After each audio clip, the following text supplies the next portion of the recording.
Hello everyone. Today we have Vice Chancellor of Jain University, Dr. Raj Singh.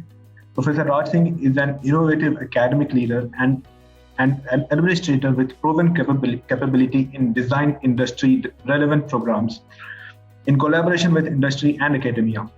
He is a strong proponent of a flexible education system in an inter and transdisciplinary setting. With over 38 years of experience in education and administration, he has led some of the well known universities and institutions in India. In the early years of his career, Professor Raj has served in the Indian Air Force and has worked as founder head of the Institute of Chartered Financial Analysts for India. He has conducted research and published in the field of finance and accounting, strategy and marketing. He graduated in mathematics and economics and took postgraduate qualifications in economics. He is a CFA from Institute of Chartered Financial Analysts of India and a PhD from Maharishi Dayanand University. So it is an absolute pleasure to welcome you and to take our time to address our questions and make some insights for the viewers and for all the people who are going to watch this. Thank you so much, sir, for taking out the time. Thank you, Sumit. Thank you. So, sir, starting ahead with the interview, I'll just start with my questions.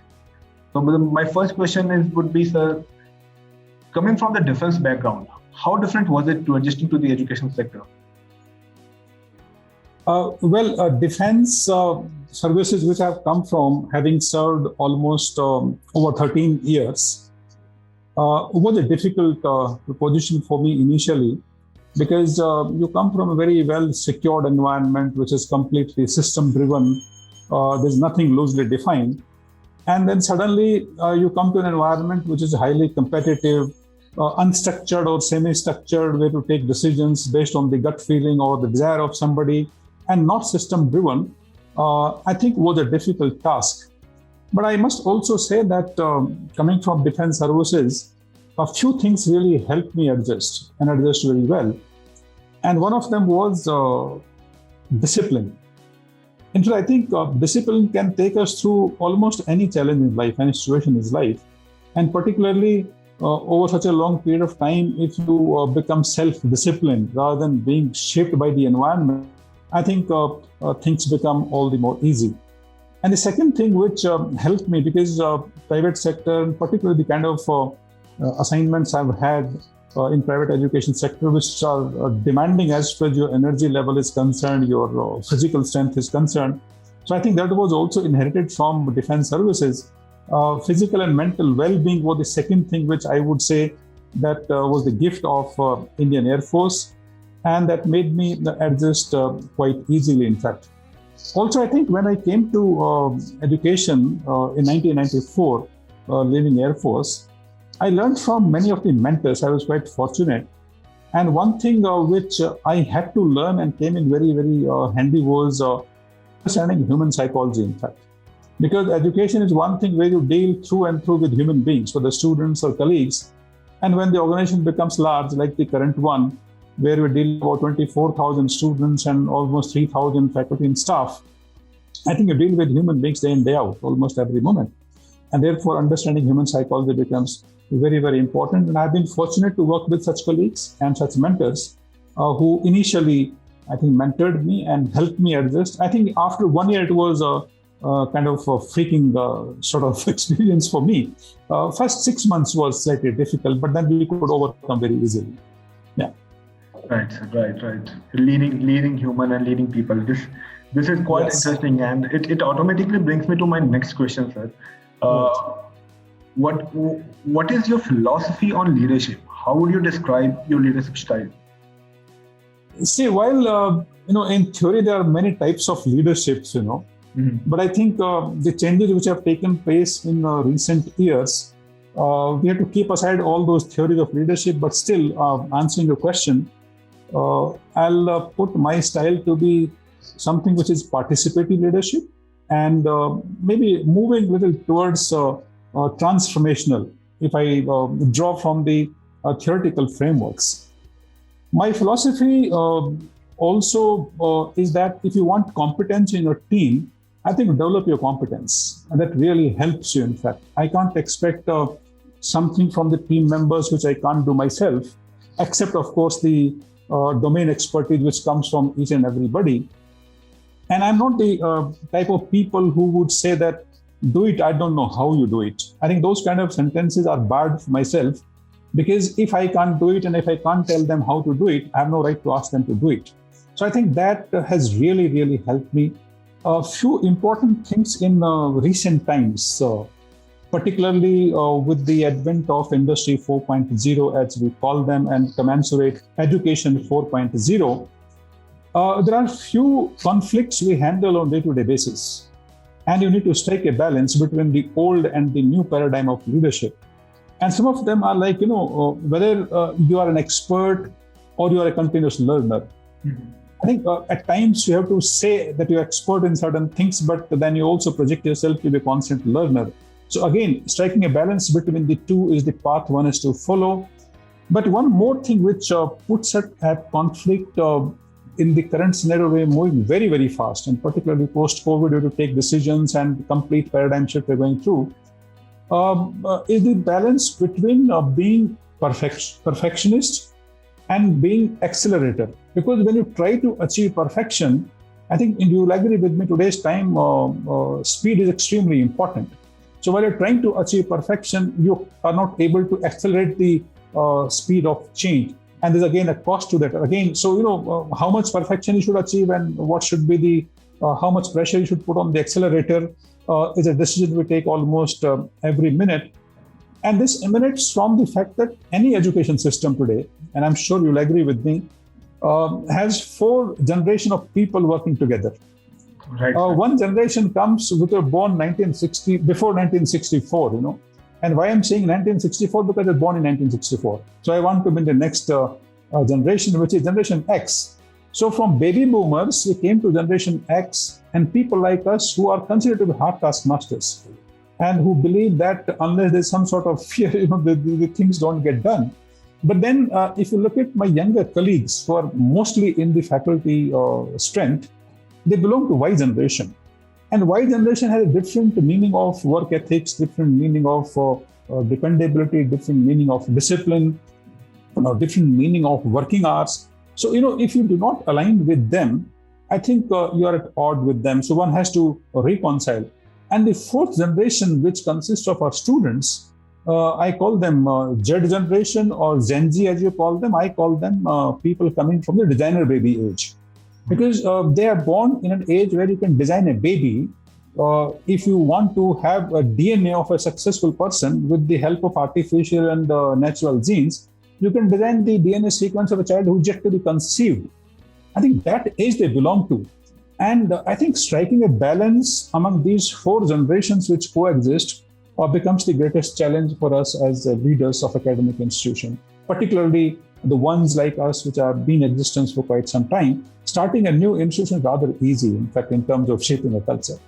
So I think these are some of the conflicts. Apart from that, whether you have positional or personal power, they're very, very important. At times, you have to keep your designation aside and be with the people at their level and say that they come along with you. And I think consensus development, I'm the one who doesn't believe in 100% consensus because that's impossible. So I look at maybe 60-70% consensus and believe that rest of the colleagues will come along if you are reasonable with them in terms of conveying your ideas. So I think it's been excellent. And in summary, I decided that leadership is something which is felt when you're not there. So absence of it is something which defines leadership in true sense. Sometimes it's not valued when you're there. And I can tell you from experience of last 12 years as Vice Chancellor. Right, sir. These are some of the jobs which are looked for only when they're not there, whether it be the defense or the leaders. And if you define leadership in the context of, I have learned that 3 ways an organization can do its business, whether academic institution or otherwise. Mm-hmm. One is that you run the organization, where somebody will come and teach somebody something at the end of some years, you'll get some certificate. Nobody knows what is this sum. We are always in the dark. Second is managing an organization. Managing means when you're able to gather people competent than you. It means you really have managerial skills. Mm-hmm. And the third stage comes leading an organization. if you are able to channelize the expertise and energy of these people who are more competent than you to achieve the organizational goals, is the real test of leadership. I think then only you lead an organization. Right, sir. Right, sir. So, as the famous saying goes, the manager manages, leader develops its people as well. Absolutely. I agree with you. Yes. But there was an interesting point which you were discussing, like, being a perfectionist and being an accelerator, right? Yes. While I was, completing my education, I always focused on putting efforts in certain areas. I think lots of students do it. I'll give 50-60% of efforts to complete 95% of the task, and Yes. the remaining 40% of the effort will be put in completing the next 4 or 5% of the task, right? So I always focused on those 40 to 60% of the efforts. So, sir, this brings me to another question that what are the key factors that keep you connected with the education sector? Is it educating the children? Is it telling them, okay, how to optimize yourself? Or is it the broader idea? Is it something which is broader? Because you have been in the education sector for quite some time now. Yeah, I'm currently about 27 years in education, almost 7 years now. If I take out 13 years plus of Air Force. Yeah. Apart from the fact that the famous saying says academics is a very noble profession. And why I say noble, I remember some of the gurus in initial stage who trained me in education. There are 3 great professions in this world. And in that, out of those top 3, the third one is of doctors. It is said that doctors are in the business of healing your physical wounds. Medical science well developed thanks to technology again. Is set tests prescribed, there are medicines you can carry out on the test if you have any doubt, and you prescribe medicines and the physical wounds are cured. The second is the job of preachers who preach, and they are in the business of healing your spiritual wounds. At the spiritual gurus, and the easy thing with that profession, normally speak and then receive, understand. Questions are top order is of the teachers, not because they are teaching, I'm saying it, but there's rationale for this, because teachers are in the business of healing attitudinal wounds in individuals, which is the most difficult task in this world. And I think I personally take a lot of pride being a part of this profession. It also something to do with DNA. I think I belong to a family of teachers, and I joined Defense Services by default. I may be the first and the last one, even though I think whatever I am largely I attribute to Indian Air Force, because the way it made me come in contact with the most elitist people in life, widespread across geographical locations from all over the country and abroad, I think I attribute to that. But I essentially belong to a family of teachers. We are 18 of us in a family who are in the teaching profession. I also came to this profession. So I think it is also that. And finally, I would say, at least in the time I entered education, I entered after the India as a country was opening up in terms of reforms, economic reforms. And I belong to economics and finance as a student. That really intrigued me, in fact. And I think the way we have come a long way from 1992 onwards, we have seen it all, starting from Harshad scam to the recession of 2008 and World Trade Center attack, for that matter, and the recent pandemic. So, and Ketan Parikh scam in stock markets, we have seen it all. And I think it's been a very, very eventful period. And of late, most recently, the announcement of national education policy and how it, I often say, it connived with COVID-19 and forced all of us as teachers to do things which we vehemently opposed till March 2020. In fact, I would say that on the evening of 22nd March, 8 o'clock, what we opposed vehemently, early morning next day, we said this is the way things should be done. So acceptability level has been very, very high, and we've been able to do something very, very exciting, which were otherwise impossible. I think that has also made me fully ingrained into it in last 2 years, in fact. So while it's been a difficult period for all of us and the world at large, but I think there are a lot of learnings for education, which are very, very exciting, in fact. So to sum it up, I would still say that coming from an educational family and your inherent desire to keep on learning is what keeps you attached to education. Right. Absolutely. Right, sir. So, sir, while I was going through your profile, I found out that one of your specialities is cost optimization using technology. So, Yes. can you give us some insights on how technology can be leveraged on providing low-cost education and making it more accessible? Sumit, I was going through the draft regulation of academic bank of credits, which I think consequent to national education policy, one of the first initiatives which the government has taken. And I'm sure you remember, there was some budget also allocated towards setting up the academic bank of credit. What it essentially says that after securing minimum 30% credit from the university you're registered with, remaining 70% you can earn from anywhere in the universe in any mode you like, in fact. Okay. Now, on one hand, it provides access to wide variety of courses, the interdisciplinarity, transdisciplinarity, and flexibility to the students. For example, my university offers more than 8,000 courses today, if I look at all the 120 programs. Right. Still, if a student finds that, well, I need a course which is not offered by this university, they'll go to the neighboring university and earn the credits. And whichever university or institution he secures these credits from, they will be deposited in the academic bank of credit account of the student. Mm-hmm. And when he has sufficient credit units, he comes and says, "Sir, I want to redeem my credits. Please give me a degree." The only thing I deny to them is that, well, you don't deserve specialization in so and so field. They'll say, it doesn't matter, give me a graduation in liberal studies. Can't say there's one implication in terms of flexibility and interdisciplinarity. But also, when you look at a particular set of credits and you will compare across the options available, including the online availability of these courses. And a student will say, well, this is the way I can earn at least possible cost. My own view is that in times to come, automatically, thanks to the technology, the revenue will be, the top line will be under pressure for all the institutions and universities. To really think minimizing the cost through adoption of technology, not only in terms of delivery of education, which of course we have learned, but also in managing itself, in fact. So two things I'll say. I recommend, and believe me, recommending most of the things also come from our experience. I think the best thing is to talk about your own university than anybody else. First one is that we have undertaken a detailed activity analysis. And there are 4 types of activities in any university.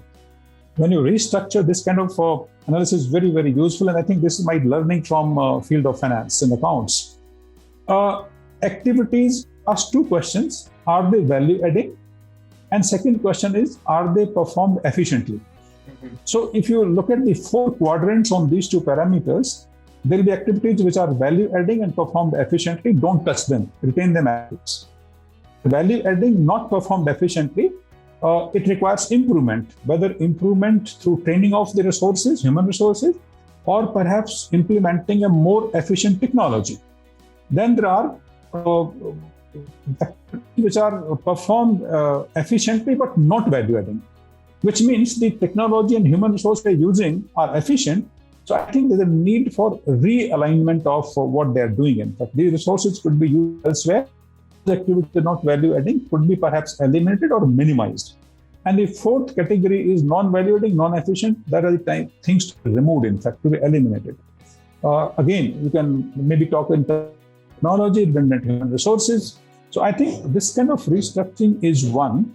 And the second, of course, online education, which is the way to increase gross enrollment ratio, which government has envisioned 50% by 2035, which otherwise seems unachievable. Only and only online degrees can help you. I think the recent decision of University Commission to universities to offer online degrees is a welcome step, and this is being started by highly ranked universities. So although 35 plus universities, there are A plus in terms of accreditation. So certain minimum quality will be ensured, I think.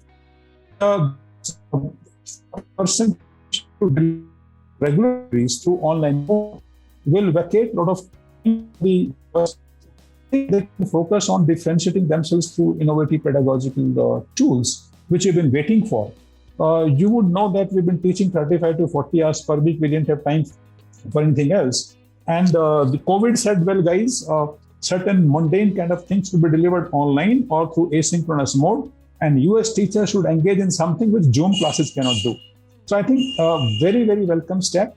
And this will not only increase the access of the people, this will also ensure quality along with access and equity, which we're talking about. So I think online component has to be implemented by everybody. There's a short way of reducing the cost of education. Sir, yeah, I definitely understand your point regarding the quadrants, since I have studied it as well. Yes. And the online part is pretty much agreeable as well. But what it brings me to is a very, very widely talked about concern about the quality of the education. This is a constant concern that the quality of education is decreasing as more universities are opening up. And now since we are moving on online education as well, the concern is going to go up. I also personal view is that this is making education more accessible, right? People who are in remote parts, internet is everywhere, so they are accessing the education now. So how would you address this concern on this dichotomy of deteriorating quality with increasing quantity of educational institutions? Well, Sumit, I'll say that this notion of quality deteriorating with more and more university opening up is a statement of 1980s and 1990s. It no more applies, in fact. If you look at the notion which came in towards the end of 1990s, which accepted that there are economies of scale even in education. Mm-hmm. So why I say this notion of 80s and 90s, that you have lesser number and you can impart quality. I think that's no more applicable. In a system-driven kind of education structure, you can deliver same quality to large number of people. And I think that's the premise on which the recent decision to offer online education has been taken. So in strictly technical terms, my recommendation would be as follows to improve the quality, even though the institutions are increasing. First of all, implement NEP. And in NEP, a couple of things are very, very important to mention here. National education policy talks about consolidation. There are no hard separations. They are promoting large campuses. In fact, they say truly inter and multidisciplinary university should not be less than 3,000 to 4,000 students. You would be surprised that many affiliate colleges in India are less than 100. Large numbers, in fact, they're not feasible. And once financial feasibility is not there, you cannot ensure quality. And interdisciplinarity, vocational education has to be part of the mainstream degree program so that hands-on application orientation comes in. And you develop application of your domain into another through interdisciplinarity, in fact. And that requires, I think, significant rethinking of the way we teach, the teaching learning processes. You may call it pedagogy or andragogy or pedagogy, or whatever the terms, but I'll use a generic term called teaching learning methods. And that's where the real work has to be done. For example, if I have a course designed by best of the professor in the world, it doesn't matter I offer to 30 students or 3 lakh students in an online mode. Synchronous and asynchronous, same be ensured across the board. So I think that is, and another thing which will ensure is that mandatory accreditation of all the colleges and universities. So I think accreditation is something we need to take it as a religion to be followed in times to come. Once you are focusing on the process rather than the students and the teachers, I think certain minimum quality will come. And that's what we should learn from even the Western world. And the new education policy is a very, very welcome step. It's a very refreshing to read this policy, believe me. Something which I've been wanting for decades has come in now. And I think the regulatory bodies and the government seem to be very, very serious the way its implementation. So quality, I think, is something which can be maintained even with the scale, no matter how many institutions are there. Right, sir. Right, sir. I have, another concern which I have, I have another concern which I would like to share is that people always go on and say that with the NEP, when the smaller institutes, individual institutes, standalone institutes, they have to tag along to an university, so that they can offer vocational courses. Let's say somebody is studying education, music, tries to go on with music, right? Yes. And what this essentially does is that increases the education fees, because the bigger universities, if they're tagging along to those universities, there is no regulation. They are autonomous bodies, and the fees, the regulation is not as stringent as it is on the state universities. And this will make education inaccessible to the economically weaker section. How are your views lined up on this? School of thought? See, I may not fully agree with this point that will make it expensive. While for the multidisciplinary universities like us and the larger institutions which are offering courses in multiple disciplines, it won't be much of a problem. Because within the same institution, you have the resources, you can offer courses across disciplines. But yes, affiliated colleges will find it difficult, and that's why the policy said that by 2034, the concept of affiliated college has to go. So either the large groups have to become universities, or the colleges have to start programs in multiple disciplines and start awarding their own degrees after accreditation after 2034, and that will solve the problem. For example, if a group like me, the Jain deemed to be university, which has 33 departments offering 120 plus courses, they have almost every thinkable course except medicines, including allied healthcare sciences. So what we have done, true for all those institutions who could find ways to have for that, we have started an open elective category, which is again within the framework of choice-based credit system. Instead of offering counted number of courses, I have offered them 150 courses. And I say, you choose any one course out of 150. What better choices you could think of? And let's say student studies semester after semester the course from the same stream, I am willing to give them a minor degree. So there's a situation like an engineering student along with BTech may get a minor in dance and music, or a minor in humanities and social science, or a minor in allied healthcare science, a preventive healthcare kind of thing, a minor in design thinking, and vice versa, and vice versa. We are moving towards a situation, and you must have read that AICTE now seriously thinking of to removing science as a stream which is prerequisite to admission to engineering. I love it, in fact, I love it. Because look at the far off areas where science stream is not there in the schools, and the children are brilliant, which means they can't become engineers because the schools did not offer science. When they come to university, I'll start a bridge course for them. One course in each of these subjects and make them eligible if they have the aptitude.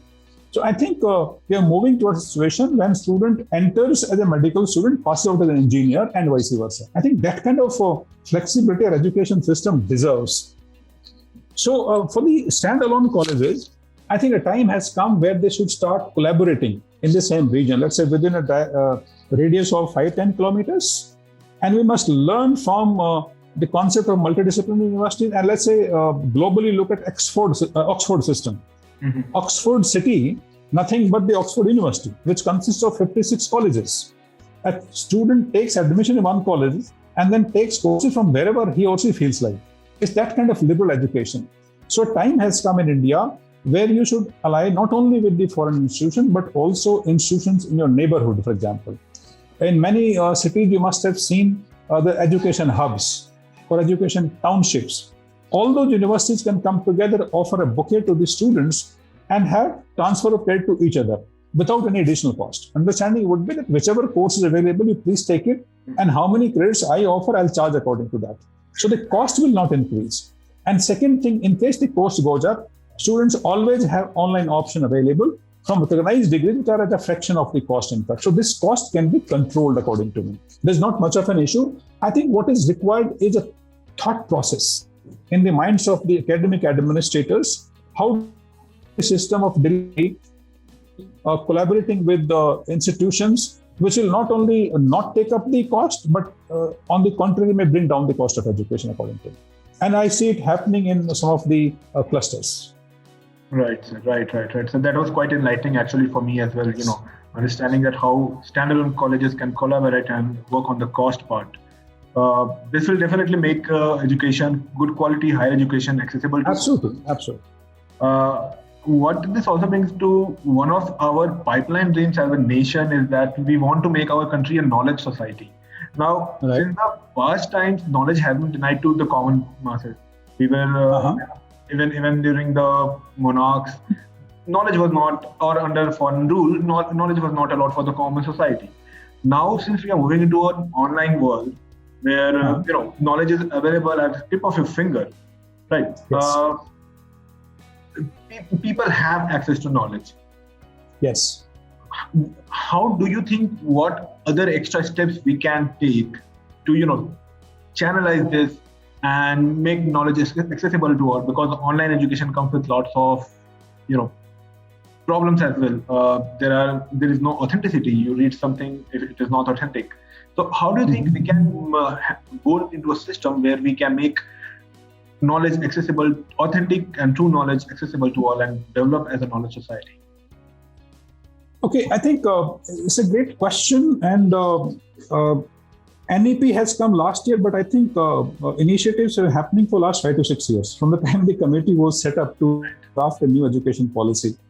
If you look, outcome-based curriculum framework came in much earlier. The component of online learning was introduced to the extent of 15% to begin with, and post-COVID has been raised to 40%. So along with access and equity, as I said, education has been emphasized in the recent policy document. These 35 plus universities granted, they are the ones that they are highly ranked. They are A plus or A plus plus.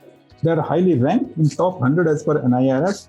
But I think another condition which they kept in mind is that these universities are offering these programs for years together.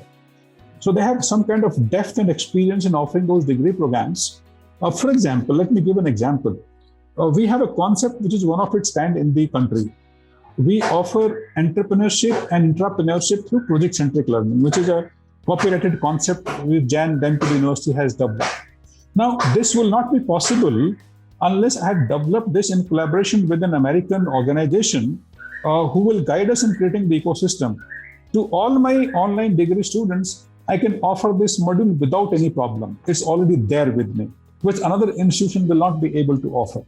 I can offer even to the online students courses which are otherwise impossible to offer in online mode, because we have already been developing the content of our own through Content Development Center. Because remember, in online, in fact, one of the concerns I have, which I'll express maybe now or later, third-party contents, anybody can buy. If you have money, you can go and buy it. And believe me, some of these portals, they have not upgraded these courses in 2011 when the question or rather the concept of MOOCs came in this world, in fact. They still remain same as they were in 2011. This is number one. Number two, everybody can buy it. So how do you differentiate as a university? That how do you offer that extra value? I think differentiated contents have to be created by you only to see that you are different from the rest. I think this advantage will come from these well-established university. We have three broad audiences for online thing. Many people fear that online will cut into the regular segment. I don't agree with this. Online education is addressed at the expanded pie of students. Broadly, three categories of audiences we are addressing. Number one, reaching the unreached, which you said that if we become a knowledge society, we need to give education to everybody. And not because of the policies, because of lack of technology, they weren't available. We were not able to reach that. So reaching the unreached will be one major segment of this. The second segment or second type of audience is those people who need upskilling in the change environment, which is very, very important, but they can't afford to leave the job they're doing right now. This is another major set of audience which we have to address. I think the third one, which most institutions have not thought of. Some university in Singapore and US have started thinking about it.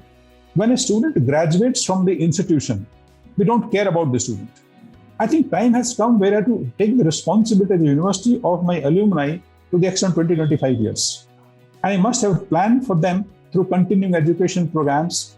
And in this age, when we are shifting to micro-credentials, for example, you are working in an organization and today you want a skill on one topic. You will have modules ranging from 2 hours to maybe 200 hours. Just log in, acquire these skills and move on. They are called micro-credentials, and each credential will have credits in itself, which you can accumulate towards getting a higher level diploma or degree or any other qualification for that matter.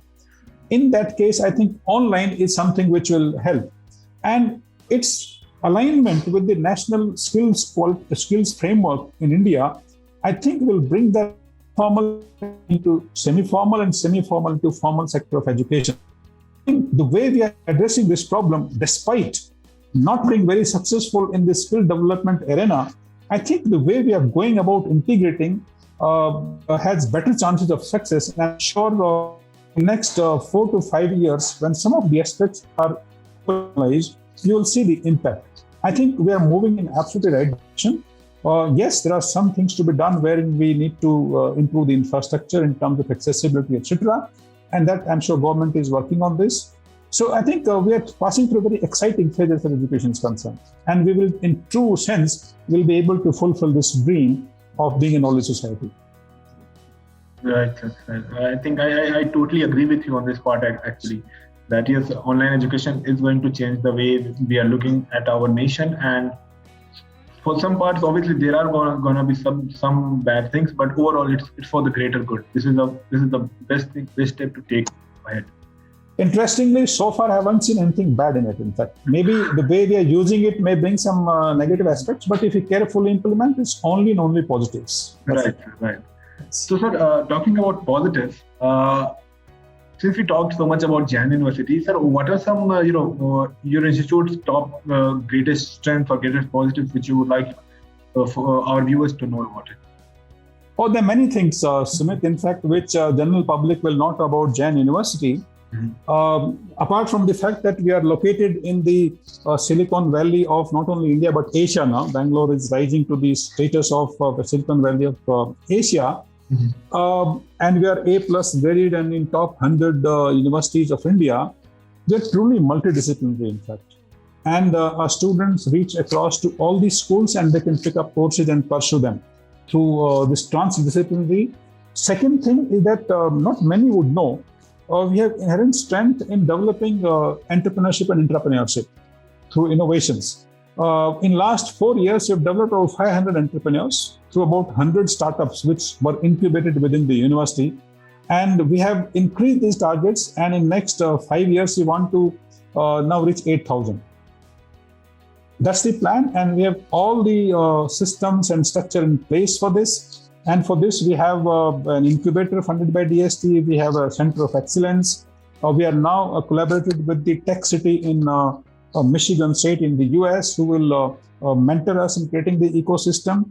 And we believe that if we don't produce so many entrepreneurs, if let's say 24,000 students, the success rate is only 3% all over the world. Can you make it 5%, 8%, 10%? And if not, we are sure that every student will become more enterprising and therefore more employable. This is the second thing.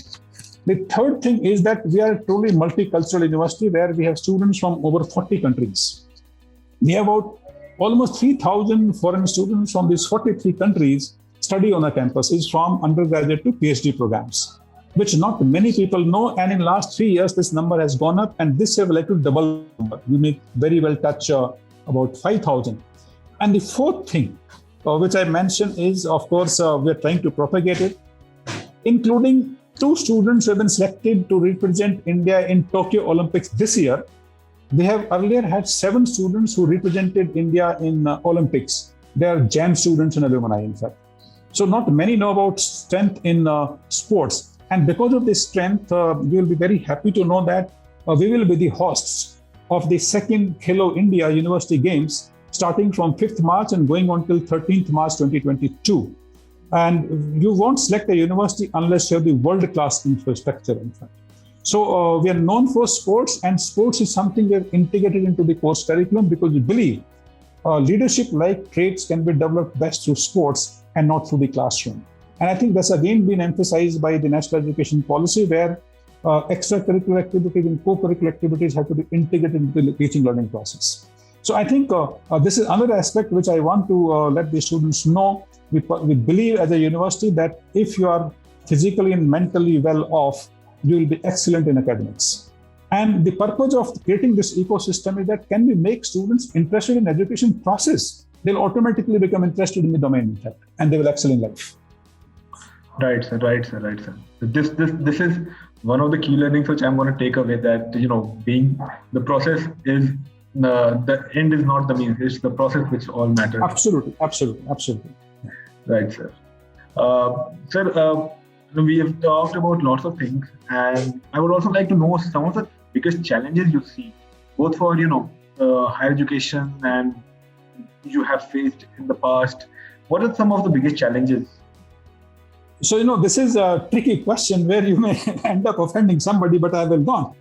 I think many of the challenges we faced in yesteryears, as I said, being in now 12 plus 5, 17 years as Pro Vice Chancellor and Vice Chancellor, you face it every day. And I think what we faced 10 years ago is no more there with us. I think private sector is more acceptable not only by the parents and organizations, but also the policymakers. Today, private sector accounts for 70% enrollments in the whole country, which is a major chunk, in fact. And therefore, you can't be ignored. And the policies, therefore, are more aligned with that kind of situation. And therefore, many of the problems have been taken care of. We don't face the discrimination anymore, which were the thing which were there in the past. But I think moving forward, as we move in the post-COVID era, which is, I think the whole world is debating, mindset change of students, parents, and the faculty members the biggest challenge for them. Because we still are thinking in that input mode of education, even though we have switched over to outcome-based education framework as per the new initiative. So I think training of the faculty, which has been often ignored, is now something which can't be ignored anymore. It has to be intensified. And software training in particular, in fact, the mindset change, motivation kind of things, developing resilience in the faculty members, when you the new changes kind of things. Both for education in general, institution in particular, for us, yes, in technology for next 2-3 years will be a challenge upfront in this, and the institution like us have to mobilize resources for investment and upgradation of technology. For example, the labs as we know them today, engineering, science, and other disciplines, I think will change completely. We are moving from physical labs to virtual labs and simulator kind of things. For example, the way we train our paramedic students will be trained not on the dummy mannequins, human bodies, but perhaps smart robots, which are very, very closely simulating the human behavior. So I think that investment is something the second challenge we have to face. And I'm sure groups like us will not much of difficulty. And the third, which I have pointed out already, is how do we keep ourselves differentiated from rest of the people will be the third biggest challenge. And I think the fourth challenge, if I just mentioned, as we move along, time has come where industry and academia will have to cohabit, because when you cohabit, only then you can co-create. Without cohabitation, you can't co-create. So cohabit, co-create, and co-own the curriculum is the future. The time has come wherein the company offices have to open on the university campus and vice versa. It's only then this integration of industry academia can take place, because in the last 5-10 years, whatever talks we've seen about industry academia relationship, which is only a lip service, it has to now happen on ground, and forward-looking universities will have to really work actively on this and make industry believe that we can deliver. I think the trust building will be the final challenge, according to me, because without that, we will not be able to survive, forget about excelling. So I think this age has come and we have to work towards that. Right, sir. And this will also address this, perennial issue that our students are not employable. The students coming out of our education system are not employable. Sumit, that's more of a noise than the reality, in fact. Right. I think the change which has taken place, which we need to understand right perspective, but particularly when we were students, when we graduated from the university system, it was normal that any company will train you for 6 months to 1 year. Mm-hmm. Today, they are not willing to invest their own money. So if we train as a university, which is fine, there's no problem in that, but it comes at the cost of education, which is for life. And in an era, believe me, according to one study, EY and AICTE and other people this was published in 2018. Those children who entered school in 2016, primary school, when they graduate, 65% jobs they'll work on do not exist today. So the question is, what should we prepare our students for? I think the challenge before us is that we should make them more learn ongoing basis rather than these skills. So whenever something happens, they constantly upgrade themselves. That is the focus, in fact. Learnability, technology kind of things. It's not these skills per se. So I think that factor we have to understand. And again, the reason is that our pedagogy or teaching learning process have to completely change. And the another reform we have to bring in, I think, is if the next wave of reforms has to come in academic system, is the examination reforms. Our standard conformity and compliance-based written examinations of 3 hours of the yesteryears has done the maximum damage to education system in this country. It should completely change. And I think this is the biggest hurdle we have to face from the parents and students. But we are at it. Yes. Right, sir. Examinations are, it's a dreadful time in life of any student. You have studied for whole 1 year and this 3 hours. Absolutely. Many careers have been become off track because of some uncontrollable factors, and definitely a change in examination pattern would be a really welcome step. So, sir, I believe. Sorry. One more point I'll make. Sumit, examination system need to be understood like this. Mm-hmm. Pedagogy, as I mentioned, it resides in the examination system. They're not separate. Mm-hmm. If they're separate, we are making it meaningless. Any interventions you make, either in the curriculum or teaching learning method, if examination system, assessment system is not in line, it's a futile exercise. It not only gives you a grade, it also tests the relevance, sufficiency, and efficiency of all the interventions you make, in fact. It has to be seen in that light. Right. I'm sure these things would be taken up because, as you said, the next wave of reforms, if and when they come, I'm pretty sure these are the things which will be addressed. Yes, absolutely. So, sir, we have been discussing for quite some time. I would like to, bring it to a closing note, and I'd like to kind of end it with you providing some suggestions for the current youth and the aspiring students and the people who aspire to change the world with their, ideas. Normally, this is the last question, Sumit, in any interview, online, offline. Mm-hmm. I would only say that I envy our students, in fact. The time at which they are entering the university and colleges is the most exciting time in the history of mankind. It was never so exciting, never so good, where you are best of both the worlds in front of you. You can just make a choice and choose and then go ahead with this. But for this, one major shift has to come in. All the youngsters have to take the responsibility of their own learning. Particularly, we have seen in the last 1.5 years, behind the screen, how serious you are, we have no means to check that. So I think the responsibility of learning never had this meaning which I have seen in the last 1.5 years. So the responsibility of students will go up drastically. The second thing which they should keep in mind consciously, that the era when they'll step into the corporate is going to be different from what we've seen even in 5 years ago.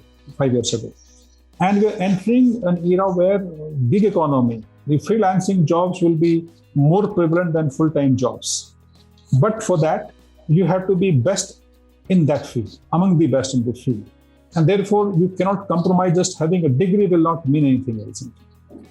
You know that Google type of companies have already announced we don't want degrees, 10+2 is fine. They will train you and also give you career trajectory over the next 10 years through analysis, data, meta, and artificial intelligence kind of things. And the next industrial revolution, that is 6th and 7th, will be able to predict how you will behave over the next 10 years and what your emotions will be for next 10 years. You are entering in that era. I think the third and the last advice would be, do not follow the herd mentality.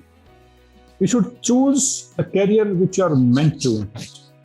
Don't be pressurized. I know that I'm not telling them to go against the parents and the friends and the family members, but I think you should engage into discussion with them and convince them what you're meant for. And I also appeal to the parents, in fact, along with the students, that they should allow their wards to choose what they're meant for. For this, they have aptitude and interest. In fact, if you force a student into wrong career path, you are doing disservice to the child. Of course, you are doing it because you are restricting them for whole life.